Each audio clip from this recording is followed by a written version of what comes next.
রাজ্য কৃষিমন্ত্রী তথা খড়দহ বিধানসভা কেন্দ্রের বিধায়ক শোভনদেব চট্টোপাধ্যায়ের হাত ধরে উদ্বোধন হল ৩০তম বর্ষ নব কামারগাতি মহা মতুয়া সম্মেলন ২০২৪। উক্ত উদ্বোধনী অনুষ্ঠানে উপস্থিত ছিলেন ব্যারাকপুর ২ নম্বর পঞ্চায়েত সমিতির সভাপতি প্রবীর রাজবংশী, ব্যারাকপুর ২ নম্বর পঞ্চায়েত সমিতির কর্মাধ্যক্ষ সজল দাস, বিলকান্দা ২ নম্বর গ্রাম পঞ্চায়েতের প্রধান দীপা পাইক, উপপ্রধান অঞ্জলি দেউরি সহ বিশিষ্টজনেরা। উৎসব কমিটির সদস্য ননীগোপাল দেউরি জানান, এই মতুয়া মহামিলন উৎসব ৩ দিন যাবৎ চলবে। এই অনুষ্ঠানে প্রায় ২৫,০০০ ভক্ত সমাগম হবেন বলে আশা করছেন উৎসব কমিটির সদস্যরা। এই মতুয়া মহামিলন উৎসবকে ঘিরে এলাকাবাসীর উপস্থিতি ও উৎসাহ ছিল চোখে পড়ার মতো।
উপস্থিত আছেন ব্যারাকপুর পঞ্চায়েত সমিতির মাননীয় সভাপতি প্রবীর রাজবংশী মহাশয়, উপস্থিত আছেন বরিকান্দা অঞ্চল সভাপতি সজল দাস মহাশয়, উপস্থিত আছেন পঞ্চায়েত সদস্য সুমন্ত ওঝা, উপস্থিত আছেন বরিকান্দা গ্রাম পঞ্চায়েত প্রধান অঞ্জলি দেউরি, শোভনদেব চট্টোপাধ্যায় মহাশয় আমাদের মধ্যে ইতিমধ্যে উপস্থিত হয়েছেন। আমাদের মধ্যে উপস্থিত আছেন দুর্গাপতি গ্রাম পঞ্চায়েতের প্রধান সভাপতি মহাশয়, সদস্য কৃষ্ণ রাম বিশ্বাস, উপস্থিত আছেন উপস্থিত আছেন পঞ্চায়েত সদস্য সুমন্ত ওঝা। আপনারা প্রতি সপ্তাহে আমাদের এই মাতামখোলা আপনাদের দলকে নিয়ে চলে আসেন। আমাদের এই মাতামখোলা এসে আমাদের এই আপনি আপনার দলকে নিয়ে প্রতি সপ্তাহে আমাদের মাতামখোলায় চলে আসুন। আমাদের এই মাতামখোলা অনুষ্ঠানে এসে আপনাদের দলকে প্রবেশ করান এবং আমাদের এই অনুষ্ঠান চালাতে সহযোগিতা করুন।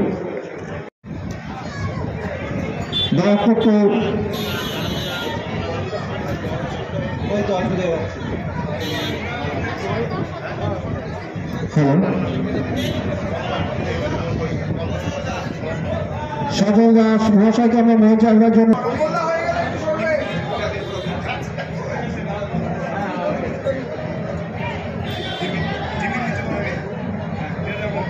ঠিক আছেন বরিকান্দা গ্রাম পঞ্চায়েতের প্রধান দীপা পাইক, উপস্থিত আছে বরিকান্দা অঞ্চল সভাপতি সজল দাস মহাশয়, দলপতি গৌরাঙ্গ কর মহাশয়। আপনাকে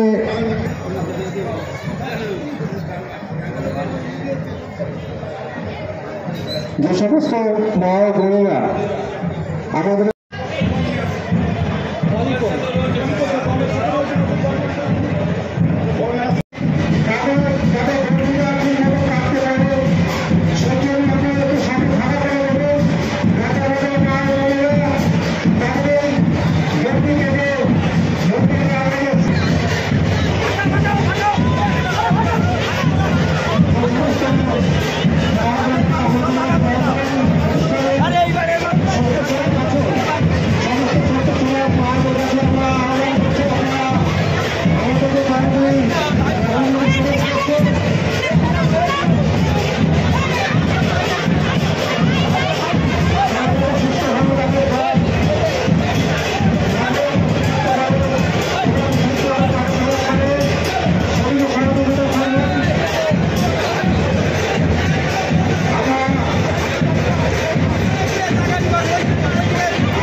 উনি গুরুচাঁদ মথুরা সম্মেলনের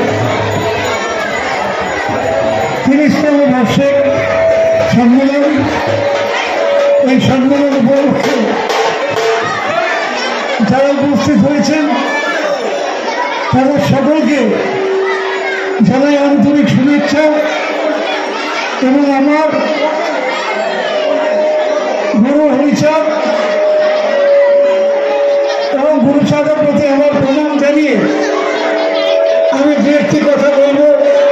আপনাদের অনুষ্ঠান বন্ধ রেখে নয়, আপনারা আবার ঢাক বাজাবেন, কাঁসর বাজাবেন, কিন্তু এর মাঝখানে আমি সংক্ষেপে যারা এসছেন তাদের নাম্বারে বলে দিই। শ্রী প্রবীণ রাজবংশী সমিতির সভাপতি সজল দাস, সোমনাথ সদস্য, সুমন্ত ওঝা সদস্য, তন্ময় রায় সদস্য, ধর্ণা সরকার সদস্য, মীনা বিশ্বাস সদস্য,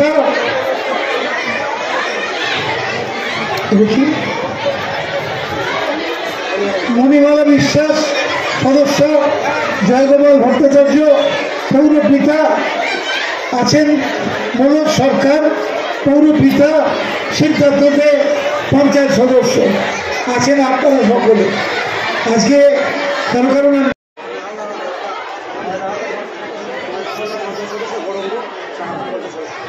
ময়না হালদার এবং গৌরাঙ্গ সাহা পঞ্চায়েত সদস্য আছেন।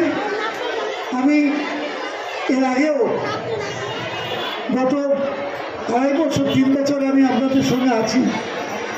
তার অনেক আগে আমি নিশ্চিত করে মথুরা সম্প্রদায়ের এই ধরনের অনুষ্ঠানে আমি অংশগ্রহণ করেছি এবং আমি ব্যক্তিগতভাবে এই কথা মানুষের কাছে বলার চেষ্টা করেছি যে আমার নাম শুনেই বুঝতে পারছেন আমার নাম শোভনদেব চট্টোপাধ্যায়, আমি ব্রাহ্মণ। কিন্তু আমি এই কথা মনে করি যে সমাজের সবচেয়ে যারা অবহেলিত, যারা পিছিয়ে পড়া, সেই মানুষগুলোর উপরে একদিন উচ্চ বর্ণের মানুষরা যেভাবে অত্যাচার চালিয়েছিল, যার জন্যেই কালের নিয়মে, ইতিহাসের নিয়মে গুরু হরিচাঁদ এবং গুরুচাঁদের জন্ম হয়েছিল। এই সমাজে একটা বিশেষ বিরাট সংখ্যক মানুষকে বাঁচাবার জন্যে, তাদেরকে কর্মে বিশ্বাসী করার জন্যে, তাদেরকে সংসারে বিশ্বাসী করার জন্যে, তাদেরকে আত্মমর্যাদা সহ বাঁচবার জন্যে এবং ভক্তিতে বাঁচবার জন্যে তাদেরকে শিক্ষা দিয়ে গিয়েছিলেন। আজকে আমি জানি আজকে সমাজ ব্যবস্থা পাল্টেছে। আমরা যে রাজ্যে বাস করি, এই রাজ্যে সমাজের সবচেয়ে নিচের যে মানুষ, তার প্রতিও আমরা সম্মান জানাই, তার প্রতি আমরা শ্রদ্ধা জানাই। কারণ বড় বংশে জন্মালেই সে ভালো আর নিজ বংশে জন্মালেই সে খারাপ, এই নীতিতে আমরা বিশ্বাস করি না। আমার নেত্রীও বিশ্বাস করেন না। আমি ভেজাল করি, তার নাম মমতা বন্দ্যোপাধ্যায়। তাই প্রত্যেকের জন্যে, শিক্ষা থেকে শুরু করে প্রত্যেকের ক্ষেত্রে এদের জন্য তিনি স্টাইফেন্ডের ব্যবস্থা করেছেন, ব্যাংক লোনের ব্যবস্থা করেছেন, উচ্চ শিক্ষার ব্যবস্থা করেছেন। যে যেগুলো জায়গায় থাকুন না কেন, উচ্চবর্ণ হোক, মধ্যবর্ণ হোক কি নিম্নবর্ণ হোক, এটাতে কিছু এসে যায় না। তার পরিচয়, তার কর্মই তার পরিচয়, তার কর্মই হলো তার পরিচয়। আমি কি কাজ করি এটাই আমার পরিচয়। আমি যে কোনো পর্যায়ে কাজ করতে পারি। আমি তো আপনাদের সামনে বললাম, তবে আমার জীবনের একটা ঘটনা বলেছিলাম। তখন খুব ছোট বয়সে বইটা হচ্ছে। আমি একদিন বাড়িতে সাবান কাটছি, একজন ভদ্রমহিলা দাঁড়িয়ে আছেন, বলছেন বাবা একটু ওঠো না। আমি কেন? আমি ছিলাম যে আপনি আমার ছায়া মারিয়ে যদি না যান আমি উঠবো না। বললেন আপনি পুরোহিত, আপনি ব্রাহ্মণ। তাহলে আমি ব্রাহ্মণ, আমার গায়ে লাথি মারলে তুমি বলতে পারো সরি বা মাফ করবেন, আমার মাথা লেগে গেছে। কিন্তু আমার ছায়ার উপর দিয়ে যাওয়ার কোনো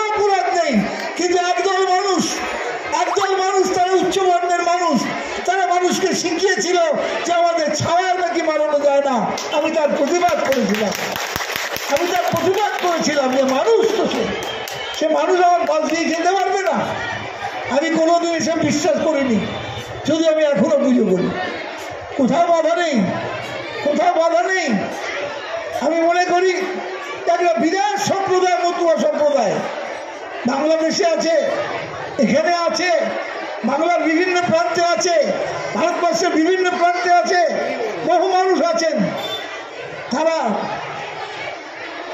এই যে দেখলাম কালী ঠাকুর রয়েছেন, শিব ঠাকুর রয়েছেন, আর আমাদের জননী এবং গুরুদেব আছেন, সকলেই আছেন।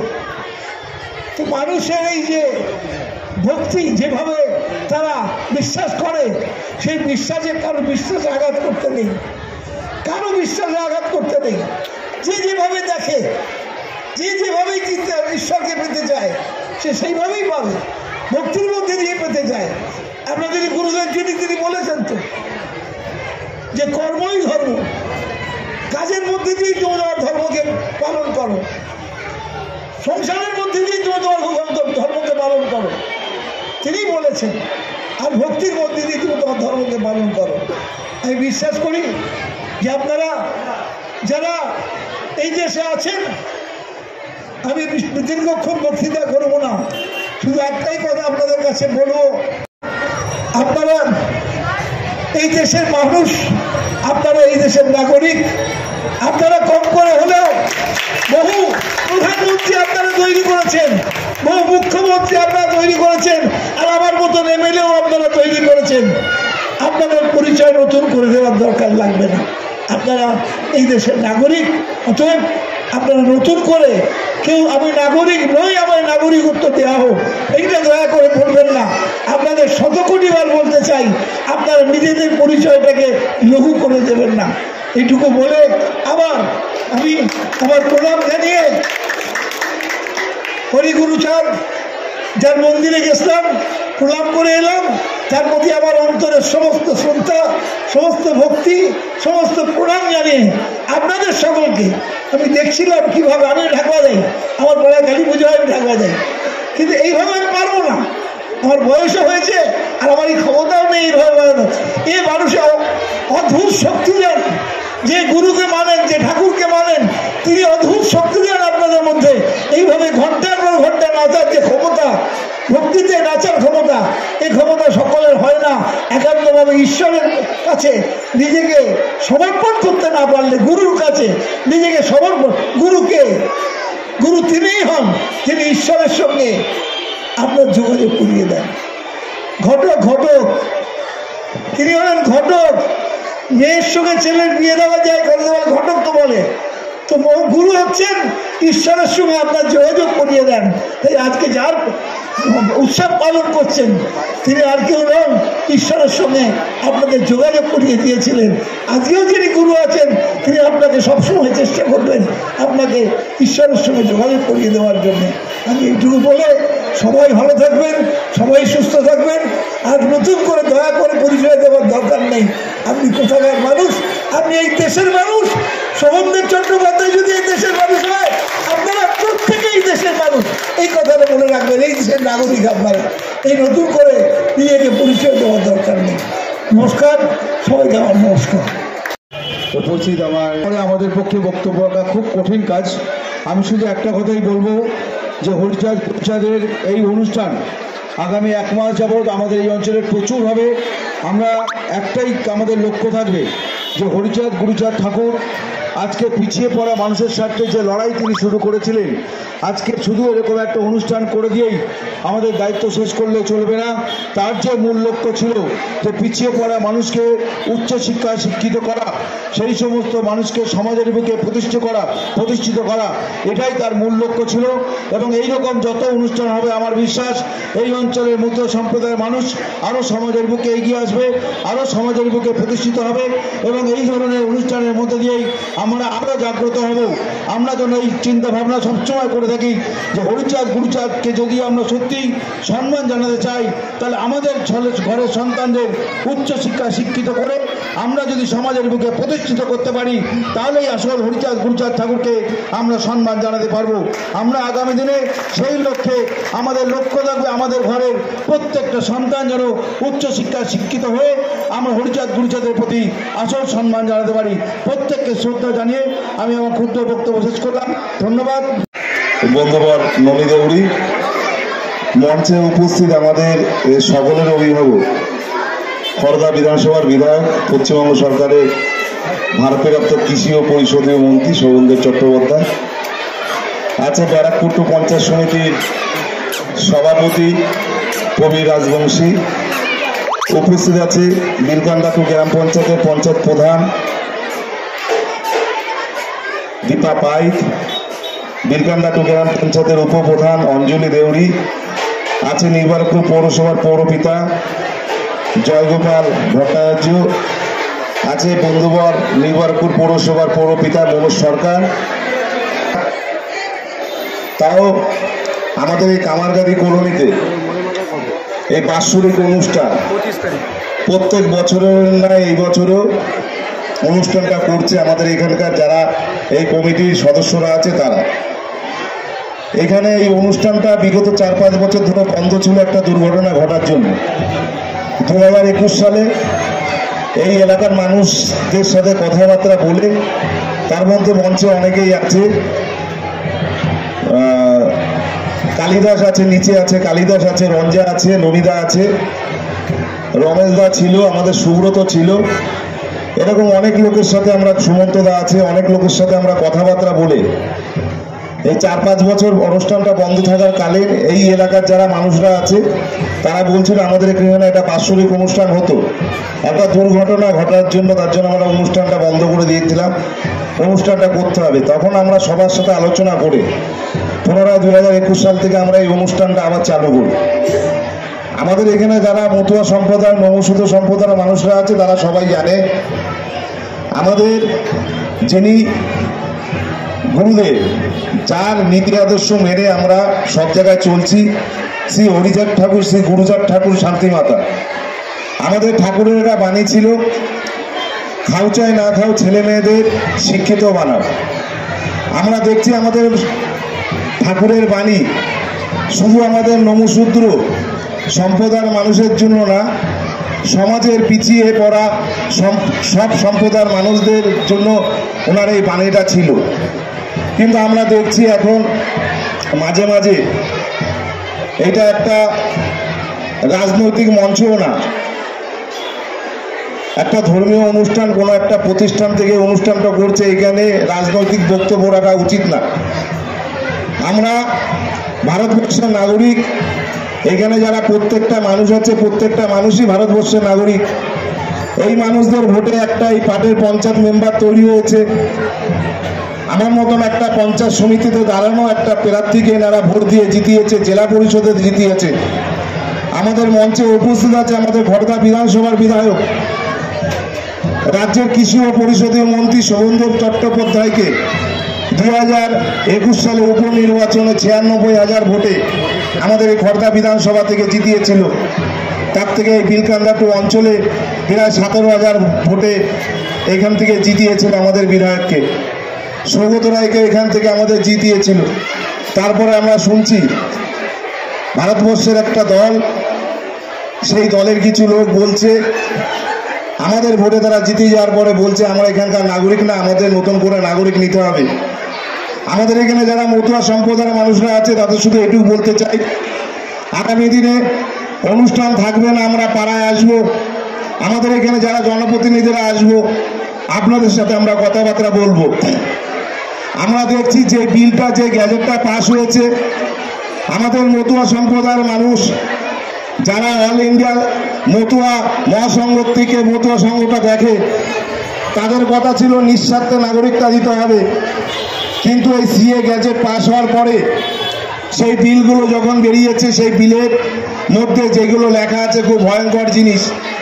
আমরা ভোট দিয়ে যখন জনপ্রতিনিধি বানাচ্ছি, একজন জনপ্রতিনিধি হয়ে মানুষের কাজ করছে, আমরা যদি অবৈধ হই, আমরা যদি এই ভারতবর্ষের যদি নাগরিক না হই, সেই মুহূর্তে কিন্তু সেই জনপ্রতিনিধি কিন্তু সে যত জনপ্রতিনিধি না, সে একটা অবৈধ জনপ্রতিনিধি। এই বিলের মধ্যে লেখা আছে আপনি যখন অনলাইনে এই ফর্মটা ফিল আপ করবে তখন আপনারা 8খানা ফর্ম দেবে, সেই ফর্মে আপনার নিঃস্বার্থে সই করতে হবে। তার মধ্যে বলা আছে আপনি কত সালে বাংলাদেশ থেকে এই দেশে এসেছে, বাংলাদেশে আপনার কোথায় জন্ম ছিল, আপনি বাংলাদেশ থেকে এই দেশে কি করতে এসেছেন। আপনার সেখানে বলতে হবে আমি বাংলাদেশে ধর্মীয় অশান্তির কারণে আমরা এই দেশে এসেছি। তখন সেইখান থেকে যারা আধিকার হয়ে এসেছি আমার এখন একটা নাগরিকতা দেওয়া হোক।